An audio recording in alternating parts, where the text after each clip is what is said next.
1 Roi chapitre 11 versets 28 à 32. Nous lirons aussi 1 Roi chapitre 14 versets 19 à 20. Nous faisons la première lecture au nom de Jésus. Jéroboam était fort et vaillant. Et Salomon, ayant vu ce jeune homme à l'œuvre, lui donna la surveillance de tous les gens des corvées de la maison de Joseph. Dans ces temps-là, Jéroboam était sorti de Jérusalem, fut rencontré en chemin par le prophète Akija de Silo, revêtu d'un manteau neuf. Ils étaient tous deux seuls dans le champ. Akija saisit le manteau neuf qu'il avait sur lui, le déchira en 12 morceaux et dit à Jéroboam: prends pour toi 10 morceaux, car ainsi parle l'Éternel, le Dieu d'Israël. Voici, je vais arracher le royaume de la main de Salomon et je te donnerai 10 tribus. Mais il aura une tribu à cause de mon serviteur David et à cause de Jérusalem, la ville que je choisis sur toutes les tribus d'Israël. 1 Roi chapitre 14 verset 19. Je lis au nom de Jésus. Le reste des actions de Jéroboam, comment il fit la guerre et comment il régna, cela est écrit dans le livre des chroniques des rois d'Israël. Jéroboam régna 22 ans, puis il se coucha avec ses pères. Et Nadab, son fils, régna à sa place. Nous venons de lire 2 textes qui parlent tous de la même personne. Jéroboam. Ça part de son début d'un côté et de sa fin de l'autre. Un jeune homme qui entre dans l'histoire avec des grandes qualités. Jeune, fort et vaillant. Avec un avenir promettant. Futur roi d'Israël, roi de 10 tribus. Pourquoi meurt-il subitement? On fait moins de commentaires au jour de sa mort. Jéroboam, l'homme qui a reçu la prophétie. Pourquoi il y a moins d'éloges les jours de sa mort? L'apôtre Paul dit dans 1 Corinthiens chapitre 10 verset 6. Il dit ceci: or ces choses sont arrivées pour nous servir d'exemple. Alors comment tirer des leçons? Comment tirer des leçons d'un mort? Comment établir les causes de cette mort?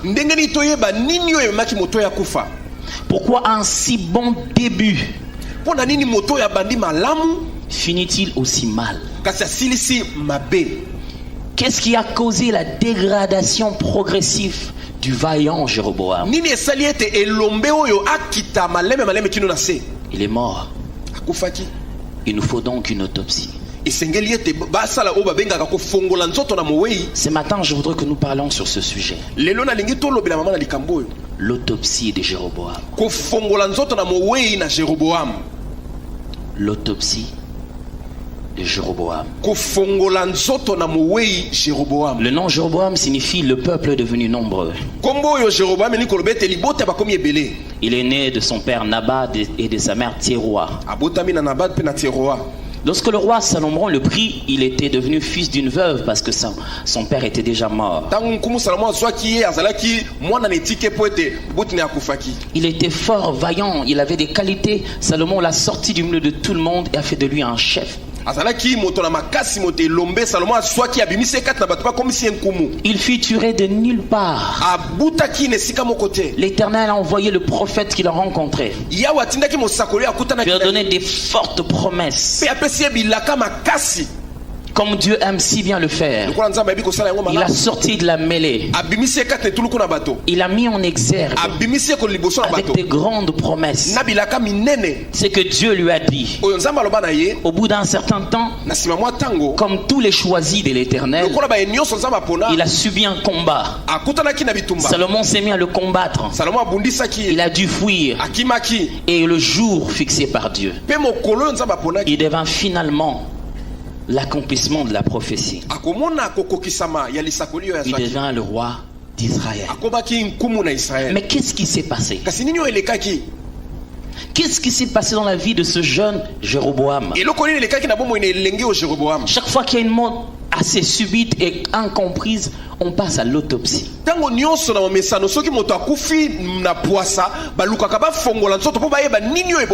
Qu'est-ce qui fait que finalement l'histoire a reçu un héritage pas très bien de Jéroboam?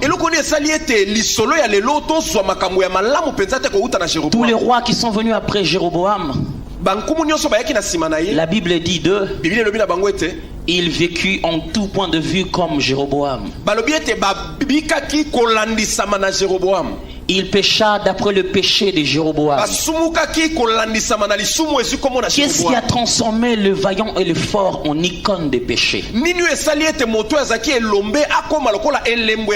J'aimerais vous dire une chose. Avoir de grandes promesses, c'est une chose. En vivre l'accomplissement en est une autre. Avoir un bon début est une chose. Mais maintenir pour finir fidèlement est une autre. Je suis conscient que pendant ce message, que vous restiez terne, sans réaction. Quand on disait qu'un mort, ce n'est pas beau à voir. L'autopsie n'est pas beau à voir. Mais c'est toujours bon de savoir pourquoi sont-ils morts. Une autopsie, c'est juste un examen médical que l'on fait sur un cadavre. Autopsie vient du grec qui veut dire le voir de ses propres yeux. En faisant une autopsie de Jéroboam, nous voulons voir de nos propres yeux ce qui a causé la mort de ce grand vaillant. Nous voulons être en face de ce qui tue, de ce qui tue le grand feu de bon début, de ce qui tue le grand feu de début extraordinaire et promettant. On procède à l'autopsie et généralement pour établir certes la cause de la mort,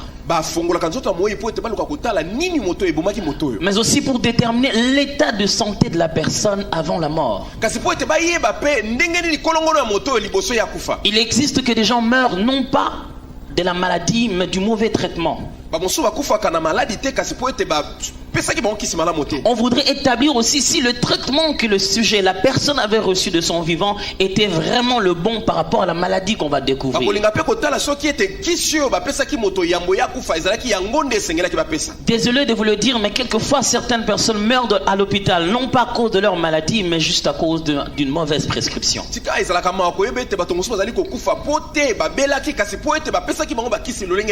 Combien sont-ils pas morts à l'hôpital parce qu'on n'a pas vérifié qu'ils étaient diabétiques et qu'on leur a donné une perfusion glucose? Si nous faisons l'autopsie de Jéroboam, si nous ouvrons la vie de Jéroboam, il est mort, il ne peut plus rien nous dire. Observons-le très bien. Généralement, quand on ne sait pas pourquoi quelqu'un est mort dans l'autopsie, on commence dès la tête aux pieds, du cheveu jusqu'à l'ongle. Mais quand on a remarqué avant sa mort certaines réactions, on peut se dire, s'il avait commencé à réagir comme ça, on a l'impression que c'est le poison, il faut toucher le foie, les poumons. Quand c'est une crise, on dit il faut regarder un peu le cœur. Quand il a commencé à avoir de troubles de comportement, il faut regarder un peu le cerveau. Quand nous nous mettons à regarder la vie de Jéroboam, nous devons commencer à chercher les causes de sa mort. Jéroboam a commencé à souffrir de beaucoup de pathologies. Ce matin, je voudrais seulement que nous parlions de 3. Il y en a plusieurs. Pourquoi Jéroboam nous intéresse? Ses débuts nous intéressent. Quelqu'un que Dieu a choisi au milieu de tout le monde, sans aucun critère. La grâce est tombée sur lui. Quelqu'un ne joue-t-il pas de la grâce? N'était-il pas l'un de ses frères parmi tant d'autres, jusqu'à ce que Dieu l'appelle du milieu de tout le monde et le fasse sortir? Quelqu'un n'a-t-il pas un avenir promettant et prometteur? Quelqu'un ne manifeste-t-il pas des merveilleuses qualités? Quelqu'un n'a-t-il pas un début extraordinaire? Il suffit de le voir, on peut imaginer comment il va finir. Il suffit de le voir, on n'a pas besoin d'une prophétie, on dit celui-ci il ira loin. Jéroboam. Que s'est-il passé? Première maladie de Jéroboam. La maladie du cœur. La maladie du cœur. Dans Matthieu chapitre 15, versets 18 à 19, Jésus nous dit une chose merveilleuse. Ce n'est pas ce qui entre qui suit l'homme, c'est ce qui sort qui le rend impur. Il dit, c'est ce qui sort de son cœur. C'est de là que vient l'adultère, la colère, la jalousie. Le sage dit, garde ton cœur plus que toute chose, car de lui viennent les sources de la vie. Notre cœur. L'un des rares versets où nous voyons l'Ancien Testament parler de Satan, c'est 1 Chronique chapitre 21. À partir du premier verset jusqu'au 8e verset, la Bible dit, Satan s'éleva contre Israël. Il excita David à faire le dénombrement. Mais j'aime la suite. Une chose est importante.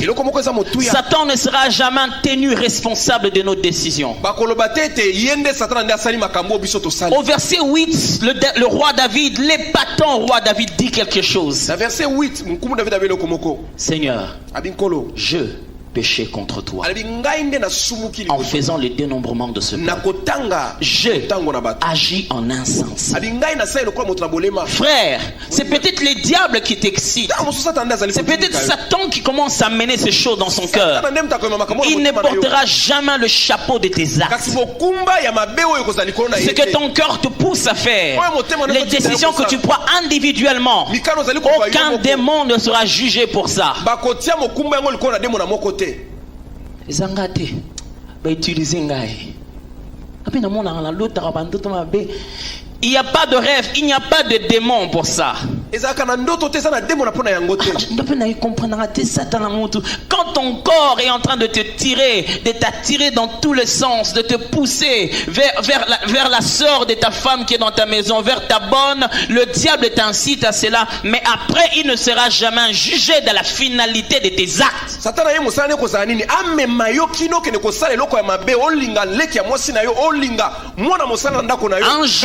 Un jour le diable dira, hey,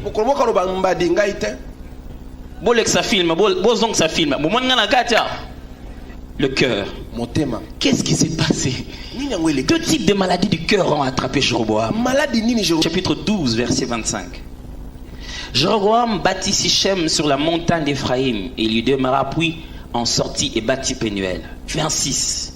Jéroboam dit à son cœur, ah, notre cœur. Bien-aimé, j'aimerais vous dire une chose importante. L'une des premières maladies du cœur de Jéroboam, C'était la définition de soi. Qui dit-on qu'on est nous-mêmes? Le problème, ce n'est pas ce que les gens disent de nous que nous sommes. Ce même problème, Saül l'a connu. Le problème, ce n'est pas qu'on dise de nous qu'on est grand, meilleur et bon. Mais le problème, c'est ce que nous nous disons de nous-mêmes. 1 Samuel chapitre 15, les versets 16 et 17. L'un des versets les plus tristes de la Bible.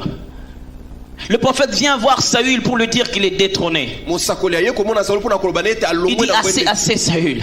Je veux te dire ce que l'Éternel m'a dit. Ainsi parle l'Éternel. Quand tu n'étais encore rien à tes propres yeux, n'ai-je pas fait de toi le roi d'Israël? Qui es-tu à tes propres yeux? C'est une maladie très grave. Je n'ai pas bien comprendre sa définition. Je ne me définis pas par rapport à ce que les gens disent de moi. Je me définis par rapport à ce que je suis devant l'Éternel. Ils me disent, tu chantes bien, tu parles bien. Je les entends parler. Mais ils ne savent pas qui je suis. Je ne suis pas le fort que vous voyez. Je ne suis que vent. Je ne suis que poussière. Inerte, sans mouvement, jusqu'à ce que sa main me saisisse et que son esprit me mette debout et que je parle en son nom. Vous m'appelez grand, mais moi je m'appelle poussière. C'est à partir de là que les grands commencent à mourir. C'est à partir de là que les bons débuts commencent à mal finir. C'est à partir de là qu'un simple voyant jeune homme commence à mal penser de lui-même. Qu'on t'appelle préso, c'est une chose. Mais que tu commences à te comporter en préso, c'en est une autre. Qu'on nous dise Philadelphie, grande église. Mais que nous montions l'orgueil dans notre cœur par rapport à cela, c'en est une autre. Et je ne cessons jamais de chanter. Zamba Zambala. Ni par la force, ni par le courage. 2 Samuel chapitre 6 verset 20. David amène l'arche dans la maison de l'Éternel. Et il s'est mis à danser presque à moitié nu. Il danse. Et sa femme Michal, celle qui a grandi dans le palais royal, il s'est mis à le mépriser dans son cœur. Et dès que David était en train de rentrer à la maison, elle descend le voir. Il dit, en quel honneur le roi s'est-il exhibé aujourd'hui devant les serviteurs et les servantes comme un vaurien. Michal, tu me connais David le roi. Je n'ai pas honte de m'appeler vaurien. Je ne suis pas le vaurien que tu dis. Je sais que devant l'Éternel je ne vaux rien. Il a répondu, il a dit, l'Éternel m'a choisi à la place de ton père Saül. Ce n'est pas pour ces gens que j'ai dansé. C'est pour l'Éternel que je danse. Quelquefois, le monde a tendance à nous renvoyer une fausse définition de nous-mêmes. Je ne suis pas l'homme debout en train de crier. Je suis l'homme allongé en train de prier. Je ne suis pas celui qui dit toujours des belles paroles. Je suis un jeune homme qui tremble devant la face de l'Éternel. Je ne vous laisserai pas me transformer en quelqu'un d'autre. Je sais que je suis. Je suis ce que je suis a fait de moi que je sois. Quand le grand je suis, moi je ne suis rien. Je ne dirai rien d'autre à mon cœur que mon âme loue l'Éternel. Combien de gens n'attrapent-ils pas de crise cardiaque quand il se met à parler autrement à son cœur?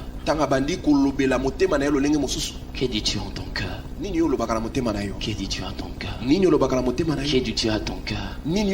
L'argent ne rend pas orgueilleux.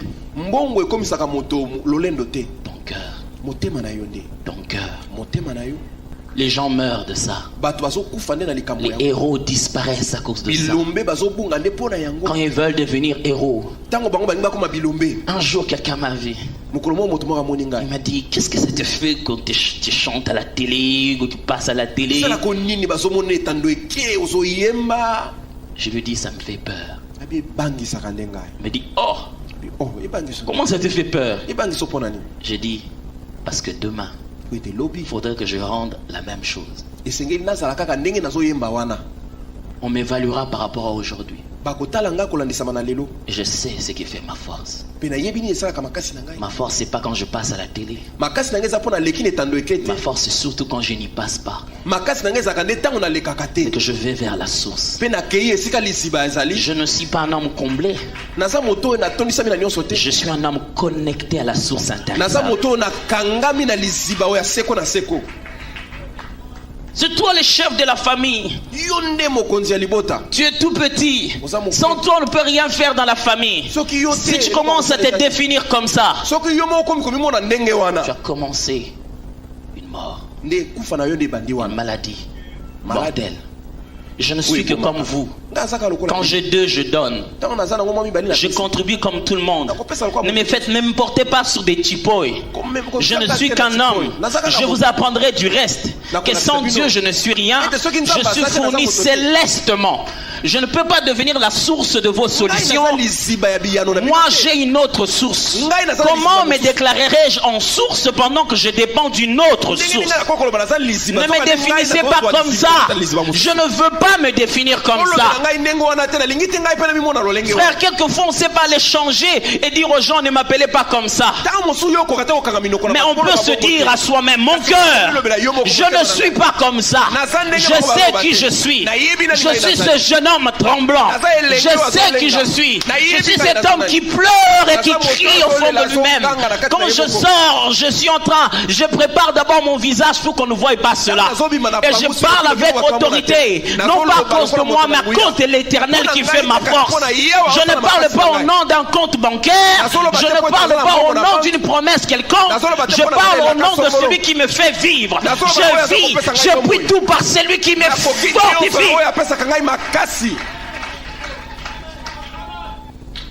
Définition de soi. Michal, tu connais le roi David. Tu connais pas le berger David. Tu connais le roi David. Tu connais pas le fou David qui a laissé la salive sur son visage, possédant la promesse mais devenant fou. Pour lui, je ne suis pas un roi. Frère, n'oubliez jamais cela. Qui que vous deveniez dans le monde, vous ne l'êtes pas pour Dieu. Quand vos enfants vous appellent père, vous n'êtes pas le père de Dieu.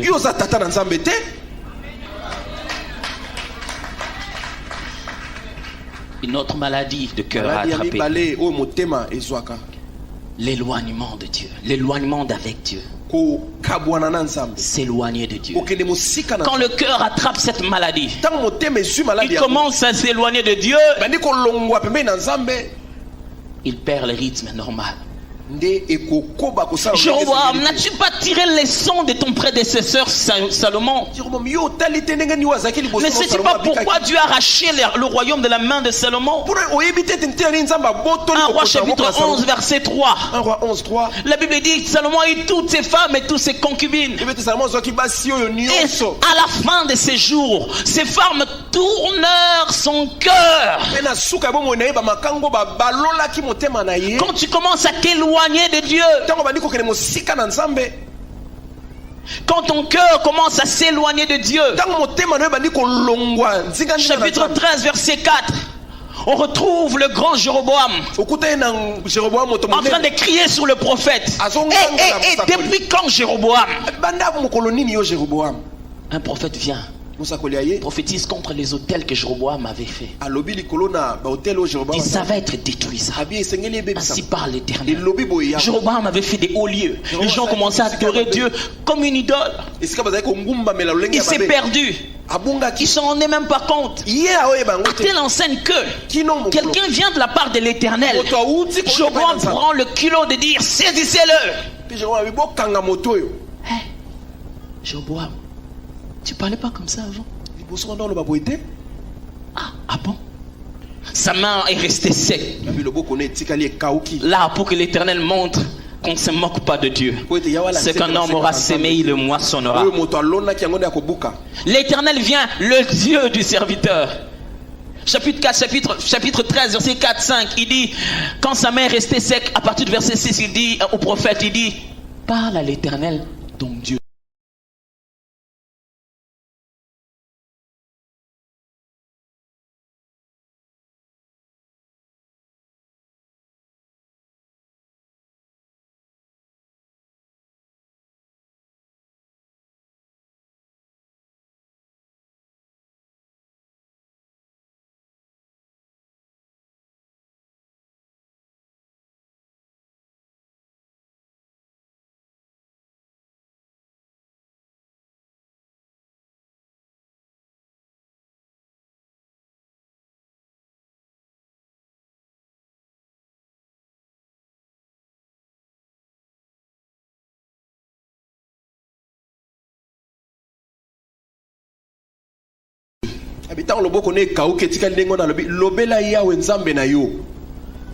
Et depuis que tu as un certain niveau de la vie, tu as chargé ta femme intercesseur de la maison. Ça c'est quelle répartition?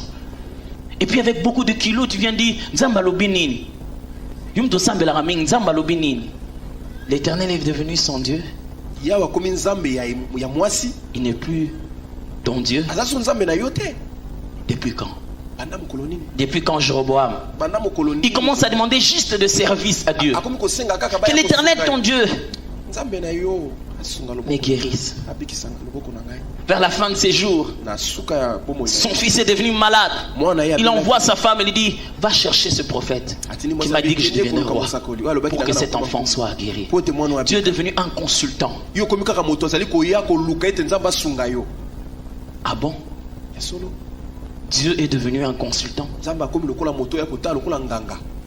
Où est parti le cœur de Jéroboam?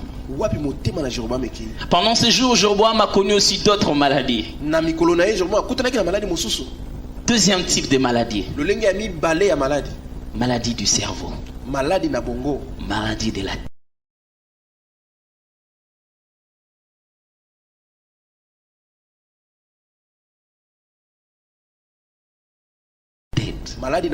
quand le pouvoir monte à la tête, quand l'élévation monte à la tête, quand les bénédictions montent à la tête, quand les bonnes positions montent à la tête, quand les belles promesses montent à la tête, le cerveau de Jéroboam, après l'avoir passé à l'autopsie, on s'est rendu compte qu'il a connu de sérieux dommages. Première maladie qui est montée au cerveau de Jéroboam, le complexe de la suprématie. Vous savez, être grand c'est une chose, et devenir suprême c'en est une autre. C'est-à-dire devenir celui vers qui tout se limite. Et les gens te disent, sans toi on ne peut rien faire. Au chapitre 12 que nous avons lu, le verset 26, il dit, Jéroboam dit en son cœur, le royaume pourrait bien maintenant retourner à la maison de David. Comment tu raisonnes comme ça? Le verset 33, il dit ceci. Et il monta sur l'autel qu'il avait fait à Bethel, le 15e jour du 8e mois. Moi, qu'il avait choisi de son gré. Et Jéroboam, qu'est-ce qui se passe? Qu'est-ce qui te passe dans la tête? Le verset 28 dit, après s'être consulté, le roi fit 2 veaux d'or. Qu'est-ce qui ne va pas? Bien-aimés, que faisons-nous lorsque Dieu nous place à un endroit stratégique où nous devenons l'indispensable des bonheurs des autres? Quand le pouvoir nous monte à la tête, que fais-tu dans ce bureau où tu sais qu'on doit passer par toi pour devenir grand? Ces bureaux de gens qui ont un mot à dire sur le boulot des autres est devenu le cimetière de beaucoup de foi. On ne consulte plus Dieu, on devient soi-même les décideurs. Il a voulu traiter rationnellement les choses qu'il a reçues spirituellement. Un autre roi est venu en son temps, il s'appelait Asa. Il a fait des bonnes choses. Jusqu'au jour où le roi de Juda était en alliance avec Ben-Hadad, le roi d'Égypte.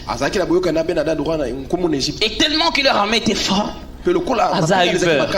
Il est allé payer au roi d'Égypte beaucoup plus que ce qu'il a reçu chez le roi de Juda. Il a dit, si tu te débarrasses d'eux, en tout cas. Et le prophète est venu le voir. On se poserait la question, pourquoi le prophète n'est pas venu le voir avant? Non, c'est plutôt pourquoi lui il n'est pas allé voir Dieu avant. Le prophète vient, lui dit, le roi Ben-Hadad et ses cavaliers et son armée étaient sous ton pouvoir. Mais maintenant que tu les as payés, ainsi parle l'Éternel. Ils étaient sous mon pouvoir. Comment? Moi je pensais bien faire en les payant. En tant que roi, je devais décider. Frère, quelquefois les positions que nous détenons, tout le monde a l'impression que c'est nous qui devons décider. Dieu nous place à des endroits où on a l'impression qu'on est le sommet, le summum. Mais j'aimerais vous dire, on ne sera jamais le sommet. Ne souffrez pas de commencer à penser que vous êtes le sommet. Celui qui vous a placé là est plus grand que vous. Jéroboam, pourquoi tu ne consultes pas l'Éternel avant? Je suis le roi, je dois décider de stabiliser le pays. On ne stabilise pas les pays seulement par le rationnel. Il y a un roi qui a décidé de cela. Le jour où Roboam voulait récupérer la royauté pour se battre contre Jéroboam, l'Éternel a parlé, lui a dit ceci: n'allez pas combattre vos frères d'Israël, car c'est de moi l'Éternel qui vient cette division. Alors si Dieu se bat avec tes adversaires sans que tu le saches pour stabiliser ton royaume, comment peux-tu décider de stabiliser ton royaume en te détachant de Dieu? Frère, tu vas montrer très loin. Philadelphie, tu vas aller très loin. Mais ne décide rien sans l'Éternel, le Dieu des armées. C'est moi le chef de la maison. C'est moi l'homme ici, c'est moi le chef de la maison. Que faites-vous du pouvoir suprême que vous avez? Ah, le mauvais dicton de la RDC. Nourris le cheval et te nourrira.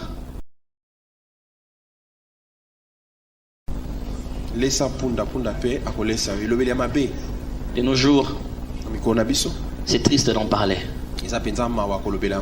Même quand le cheval ne nous appartient pas, on réclame qu'il nous nourrisse. Oh,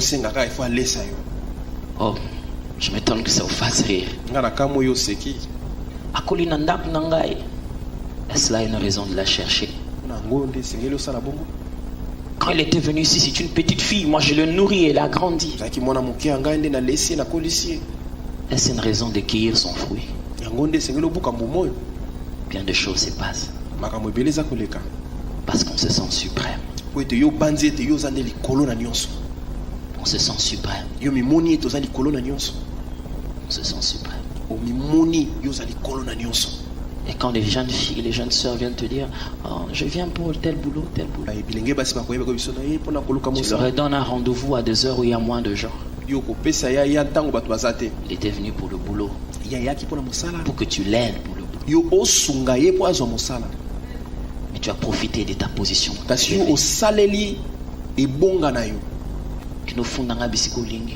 Je t'acquiserai chez l'Éternel. Ne tombe pas dans cette maladie. Deuxième type de maladie du cerveau qu'il a eu, l'oubli de l'essentiel.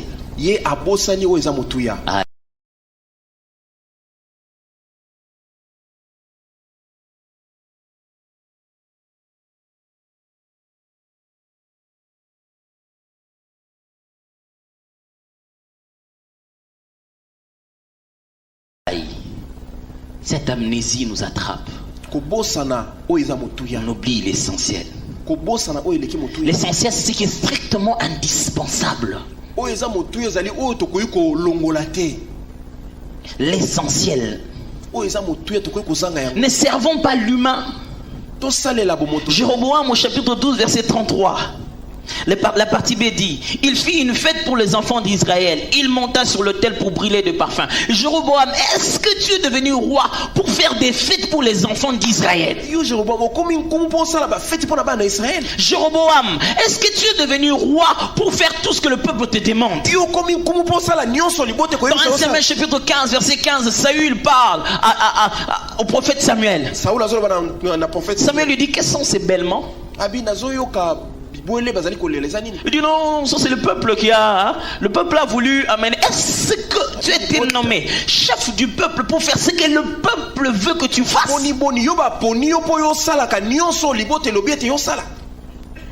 Est-ce que Dieu nous élève-t-il pour que nous puissions asservir l'humain, la chair et nos désirs? Est-ce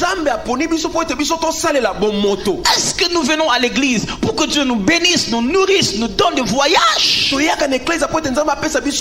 fait de ce verset qui dit: cherchez premièrement le royaume et la justice de Dieu, le reste vous sera donné par-dessus? Nous oublions quand nous venons à l'église que l'essentiel et le strictement dispensable, c'est rencontrer le royaume premièrement. Seigneur, donne-nous à l'église des gens qui s'habillent bien, qui ne mettent pas d'abord le par-dessus et mettent leur chemise après. Si vous cherchez d'abord le royaume, vous habillez bien.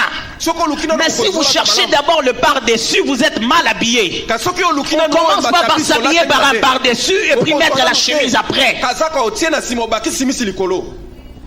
Qu'est-ce qui est strictement essentiel? Ce n'est pas de faire de fête que le peuple ait fêté, mais c'est que le peuple reste à l'éternel. Jéroboam, la Bible dit: il détourna le cœur du peuple de l'éternel.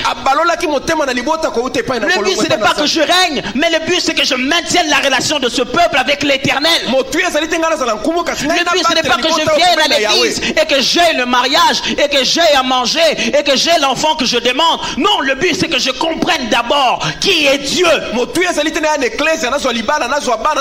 que Dieu nous donne renferme en soi-même une définition de sa personne. Dieu, tu ne comprends pas les dieux qui t'a béni. Ta bénédiction ne te sert à rien.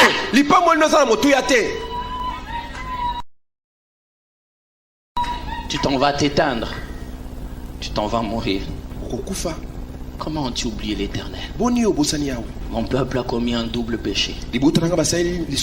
M'a abandonné moi à la source de vie. Il est allé se ressourcer près de citernes crevassées. L'essentiel, ce n'est pas ce que Dieu donne. L'essentiel, c'est lui, le Dieu qui donne. Comprenez-vous le royaume? Comprenez-vous pourquoi vous êtes là? Comprenez-vous la valeur de ce que vous avez avant d'avoir la parcelle, la voiture, l'enfant? Beaucoup de gens élevés par Dieu ont finalement perdu leur relation avec Dieu parce qu'ils se sont mis à la poursuite de ce que Dieu leur a donné. Dieu ne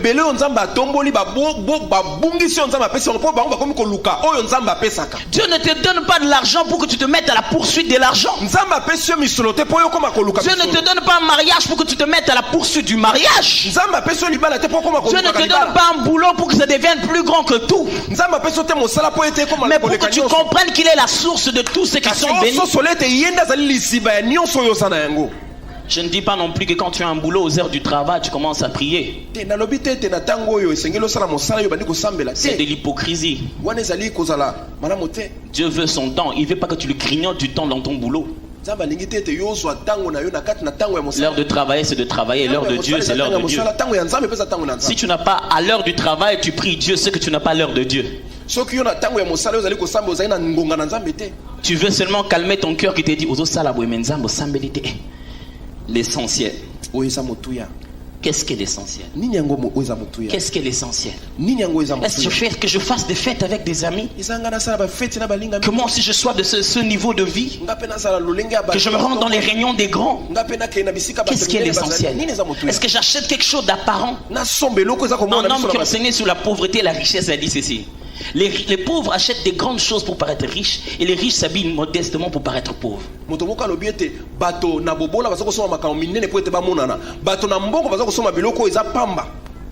Qu'est-ce qui est l'essentiel?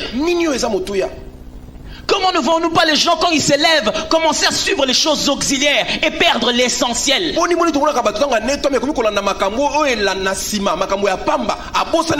Qu'est-ce qui est l'essentiel? Est-ce que tu t'habilles ou que l'enfant mange d'abord? Qu'est-ce qui est l'essentiel dans ta vie? Si tu commences à oublier l'essentiel, ton cerveau souffre.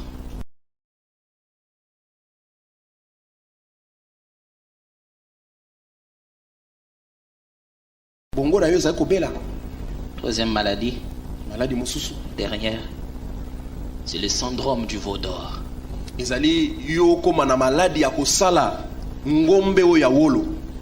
Ce matin en venant, je savais que regarder un mort, ça rend silencieux. Très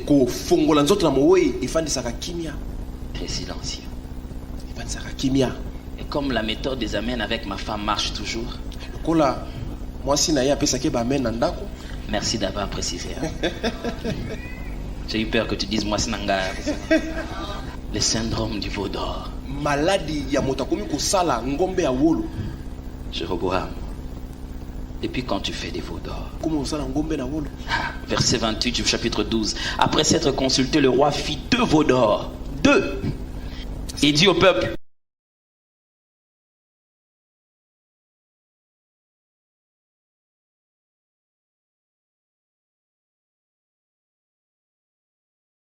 assez longtemps vous êtes monté à Jérusalem. Israël, voici ton Dieu qui t'a fait sortir du pays d'Égypte. Et qu'est-ce qu'est le veau d'or? D'abord, le veau d'or vient de l'Égypte. C'est la première des choses. Le peuple d'Israël a fait le veau d'or dans le désert en copiant un modèle de divinité égyptienne.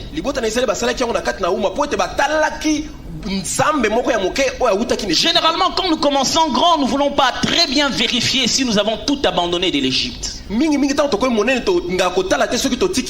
entendez quelqu'un parler et dire avec plaisir, avec joie, comme si ce n'était pas de la bouffe. Le jour où il aura l'occasion, il va reprendre. Ne sortez pas seulement de l'Égypte. Il faut que l'Égypte sorte de vous. Pendant un moment, pendant la guerre, pendant qu'on combattait Jéroboam, il est encore rentré en Égypte. Quand il est devenu roi, il a encore repliqué les mêmes choses de l'Égypte. Frère, quand Dieu nous élève, nous devenons visibles. Et même les choses que nous cachions derrière le frère et la sœur, ça devient visible. Si tu ne t'es pas lavé de tout ce qui est de l'Égypte, le jour où on te lèvera, où tu monteras, où tu deviendras plus haut, l'Égypte en toi va crier.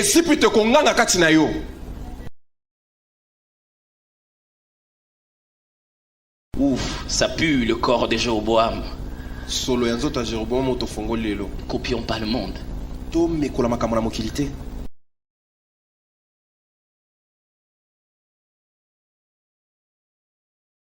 La deuxième tour du syndrome de Jéroboam, dans le syndrome de veau d'or, c'est que le veau d'or s'est créé un Dieu à son image, adapté à ses limites.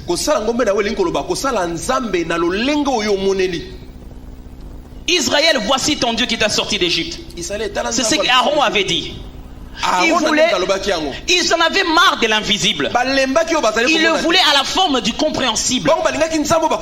Il voulait le réduire à leur image, à la façon de comprendre. Ce n'est pas parce que Dieu est incompréhensible qu'il n'est pas Dieu. Ce n'est pas parce que Dieu dépasse la raison qu'il n'est pas Dieu. Nous les Noirs, nous les Africains, venant de l'animisme et du fétichisme, quelquefois nous voulons rendre Dieu sorcier des sorciers.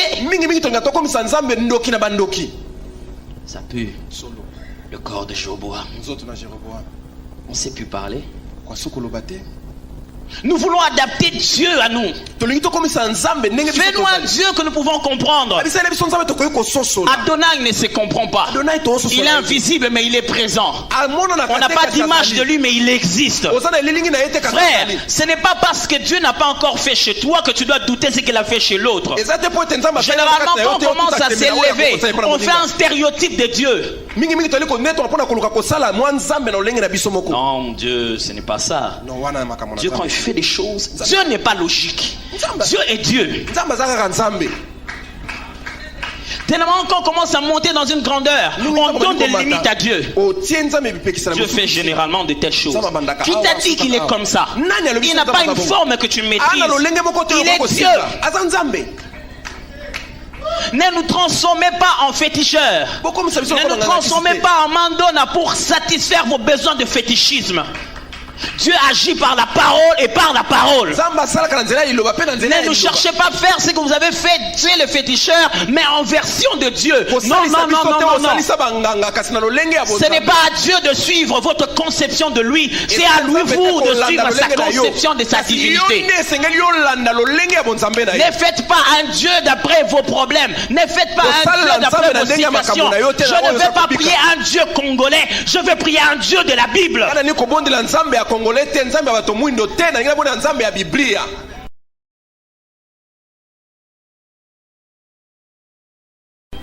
Ça pue le corps de Jéroboam. Non, moi je crois pas à ces choses. Dieu quand il veut agir, est-ce que ça demande que je sois dans la foi? Est-ce que ça demande toujours tout ça? Pourquoi tu veux tirer Dieu vers toi? Quand il a dit parle la langue, parle la langue. Pourquoi tu ne veux pas obéir à Dieu? Tu veux que Dieu obéisse à tes méthodes. L'idolâtrie, c'est déjà la déformation du vrai. Tu n'adores pas encore un faux, mais tu as déjà déformé le vrai. Idolâtrie, c'est aimer jusqu'à vénérer toute autre chose que Dieu. C'est un culte voué à une image figurant un être surnaturel dont la représentation matérielle est vénérée comme la demeure même de celui-ci.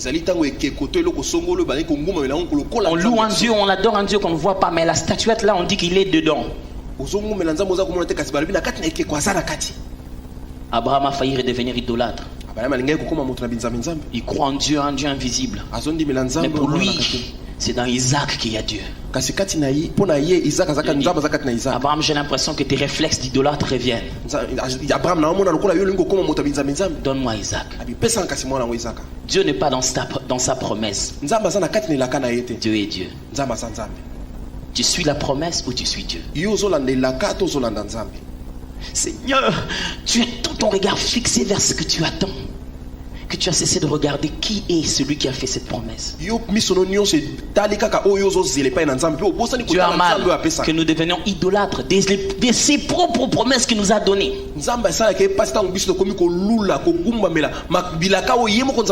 Jéroboam a souffert d'autres maladies, vous savez, comme l'effet du temps.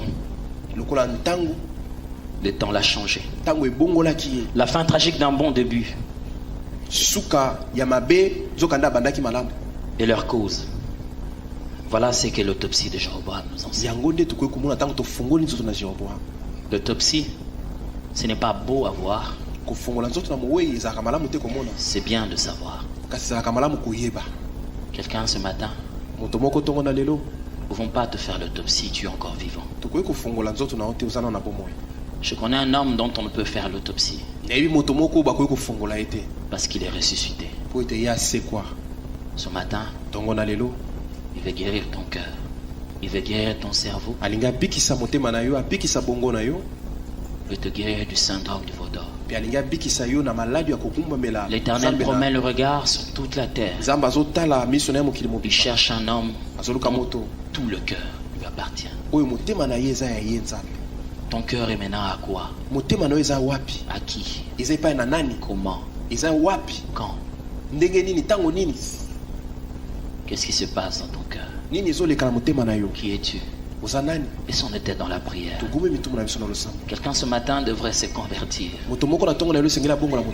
et dire non, je suis malade. Je vais mourir. Cette maladie est mortelle. C'est l'orgueil qui me prend. L'Éternel n'est plus le centre, il n'est plus l'essentiel. Je fais tout sauf lui. La mort de cet homme doit nous enseigner. Ne revenons pas dans ces mêmes choses. Il est possible quand vous demandons de prier, vous ne priez pas fort. Alors murmurons les prières. Prions à l'Éternel.